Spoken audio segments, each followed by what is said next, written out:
ነገ ጥር 7 ዓለምን በመዳፋቸው የጨበጡ አጋዕዝተ ዓለም ቅድስት ሥላሴ የሰናዖርን ግንብ ያፈራረሱበትና ቅዳሴ ቤታቸው ነው። ኧረ ለመሆኑ ዓለማትን የፈጠሩ ዓለማትን በመዳፋቸው የጨበጡ አጋዕዝተ ዓለም ቅድስት ሥላሴ በስማቸው ለተማጸነ፣ በስማቸው ጸሎት ላደረገ፣ በስማቸው ዝክር ለዘከረ፣ በዓላቸውን ላከበረ፣ መታሰቢያቸውን ላደረገ፣ በስማቸው ጸሎት ላደረገና ለተማጸነ ሰው ሁሉ ምን አይነት ቃል ኪዳን እንደሰጡን ስንቶቻችሁ ታውቃላችሁ? ነገ ጥር 7 ቅዳሴ ቤታቸውና የሰናዖርን ግንብ ያፈራረሱበት ትልቅ ዓመታዊ ክብረ በዓላቸው ነው። አደራ በዚህ ቀን ይህንን ቃል ኪዳን ሰምታችሁ ተዘጋጅታችሁ በዓላቸውን ለማክበር ወደ ቤተ ክርስቲያን እንድትሄዱ እላለሁ። ታዲያ ይሄ ቪዲዮ የደረሳችሁ ሰዎች በሙሉ የምትችሉ በጣም ብዙ ጊዜ የማትችሉ ደግሞ ቢያንስ በዕለተ ቀናቸው ልክ 77 ጊዜ ኮፒኒክ በማድረግ ለሁሉም ሕዝበ ክርስቲያን ሊዳረስ አድርጉልኝ። ዓለማትን የፈጠሩ አጋዕዝተ ዓለም ቅድስት ሥላሴ እንደዚህ አሉ።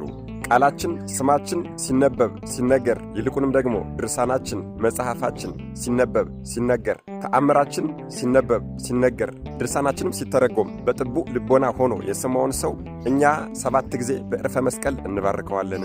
ያን ጊዜም ከልጅነት እስከ እውቀት እስከ ኩተት የሠራው ኃጢአቱ በሙሉ ይወገድለታል፣ ይሰረይለታል። በቅዱስ ውኃ እንደተጠመቀ በቅብአ ሜሮን እንደተቀባ እንደከበረ ይሆንለታል። የእኛን መጽሐፍ ዘወትር በየቀኑ የሚያነብ የእኛን ጸሎት የሚጸልይ የእኛን ስም አብ ወልድ መንፈስ ቅዱስ እያለ በየቀኑ የሚጠራና የሚጽፍ ስሙ በእኛ በቅድስት ሥላሴ መንበር በወርቀ ቀለም ይጻፋል።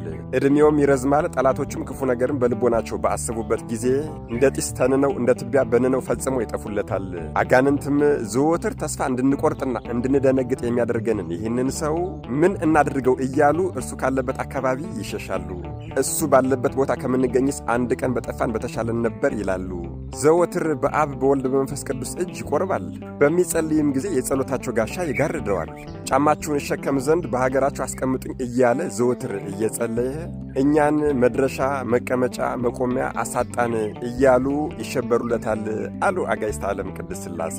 ወገኖቼ እንግዲህ ይህንን ቃል ኪዳን ከሰማን በኋላ መልክዓ ሥላሴ፣ ሰይፈ ሥላሴ፣ ሰይፈ መለኮት፣ ድርሳነ ቅድስት ሥላሴ፣ ድርሳነ አብ ወልድ መንፈስ ቅዱስ የተባሉ የአጋዕዝተ ዓለም ቅድስት ሥላሴ ስም ያለባቸው አጋዕዝተ ዓለም ቅድስት ሥላሴን አብ ወልድ መንፈስ ቅዱስን በአንድነትና በሦስትነት የሚያዘክሩና የሚያነሱ መጽሐፍትን፣ ጸሎታትን፣ ድርሳናትን ማንበብ ምን ያህል ዋጋ እንደሚያሰጥ አወቀን። ለቅዱሳን እናቶቻችንና አባቶቻችን የተለያዩ ቃል ኪዳኖችን ሰጥተው ቅዱሳንን ስላከበርንና ስማቸውን ስለጠራን ዝክራቸውን መታሰቢያቸውን ስላደረግን በዓላቸውን ስላከበርን ያን ሁሉ ድንቅ ድንቅ ቃል ኪዳን የገቡላቸውና ለእኛም የሚፈጽሙልን ከሆነ በእነሱ ዓለማትን በመዳፋቸው በጨበጡ ዓለማትን በፈጠሩ በፈጣሪያችን በቅድስት ሥላሴ ስምማ በስማቸው ከተማጸንን በስማቸው ጸሎት ካደረግን ዝክራቸውን ከዘከርን መታሰቢያቸውን ካደረግን በዓላቸውን ካከበርን በአጠቃላይ በስማቸው ከተማጸንንና ስማቸውን ከጠራን በስማቸው ጸሎት ካደረግን ምን ያደርጉልን? ምን ይሰጡን ይሆን? እኔ ልንገራችሁ።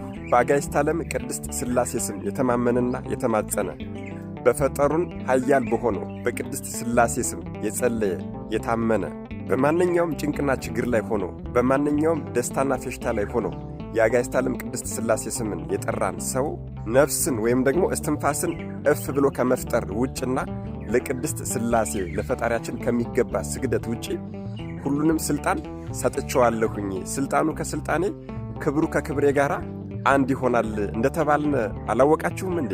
ሁላችንም አንድ ማወቅ ያለብን ትልቅ ነገር አለ።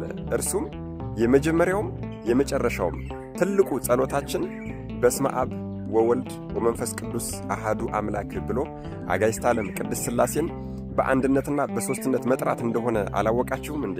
ሁላችንም ሕዝበ ክርስቲያኖች አንድ ማወቅ ያለብን ትልቅ ነገር አለ።